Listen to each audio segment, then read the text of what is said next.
Simon, I wonder if the comments a few days ago from UEFA President Alexander Ceferin have well and truly lit the Manchester City fuse, because Ceferin refused to be drawn on whether or not City should be stripped of titles if found guilty by an independent commission. But when he was asked if such a verdict would vindicate UEFA's commission's body's decision 4 years ago, he says, look, we know we were right. We wouldn't decide if we didn't think we were right. So the pressure continues to build on Manchester City, it would seem, around those charges regarding financial impropriety, if you want. Actually, Pep came into play because he was asked about this, and his response was interesting. The president of UEFA, he should wait.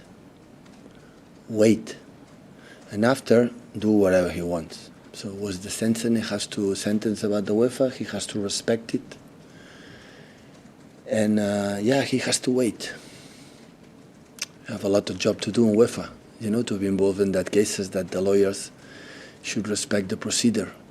And after, he knows we have the right to defend ourselves.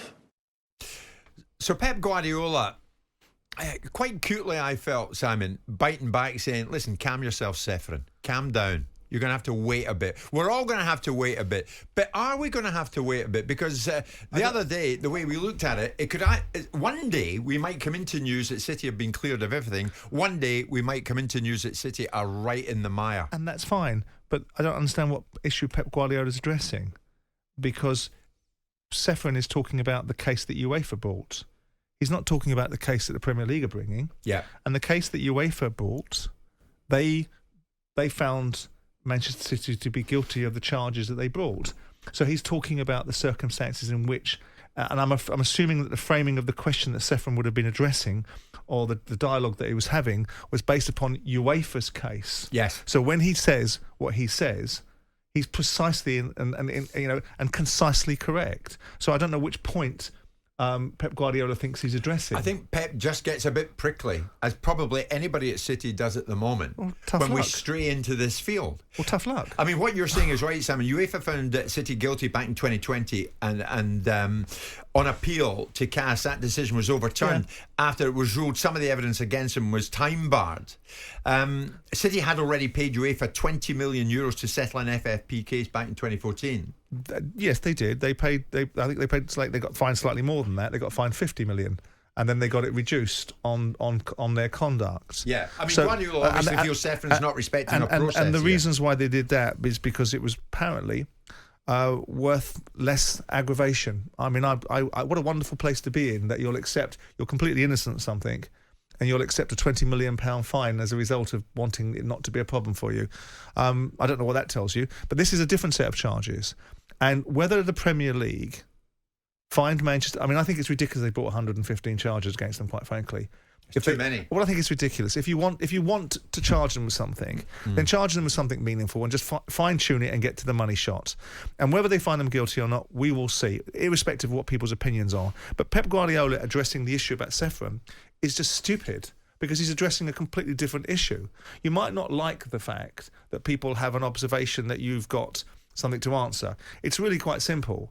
Answer it then.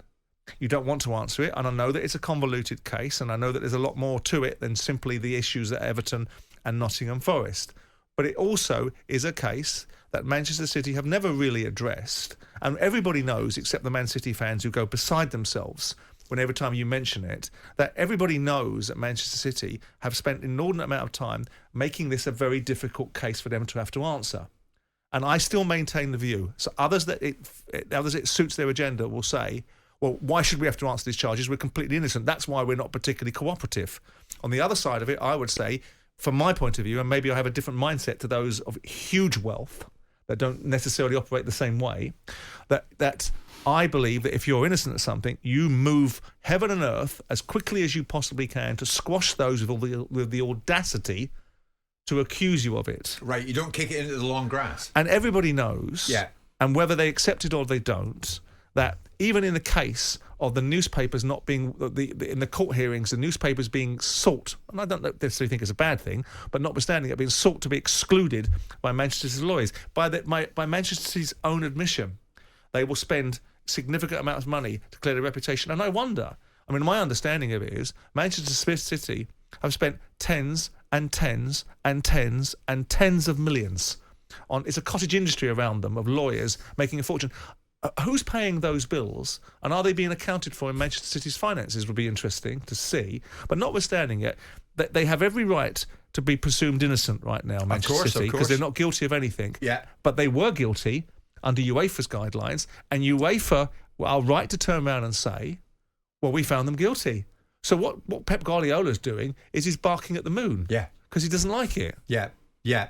And of course, one thing we do know, Martin, is it's not going to go away. Whether Pep likes it, whether Pep doesn't like it. This situation surrounding City about the financial dealings, etc., FFP, etc., Ceferin's comments, whatever, will constantly be raised. Yeah, and this barrier, this legal tangle that they've created, and then you've got Everton already been penalised, Everton again and Forest about potentially to be penalised again once more, and then City just sit there with those 115 charges. Yeah, but it's important to, Martin, it really is, in fairness to Manchester City, it's important to distinguish between the two sets of cases.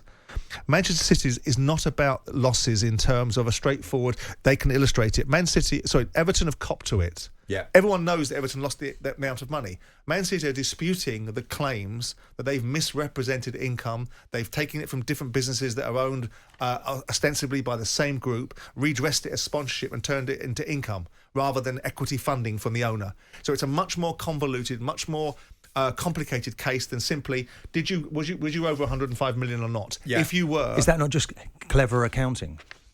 It's a of very hiding it's how you pay it's yourself. fraud. So it's a very significant accusation, and it requires a much higher level of ability to prove than simply your accounts say you lost 115 million quid. It's a cut and shut. You've done. You're out. You get fined. Jim White and Simon Jordan.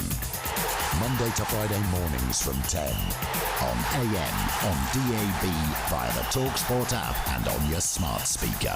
talkSPORT.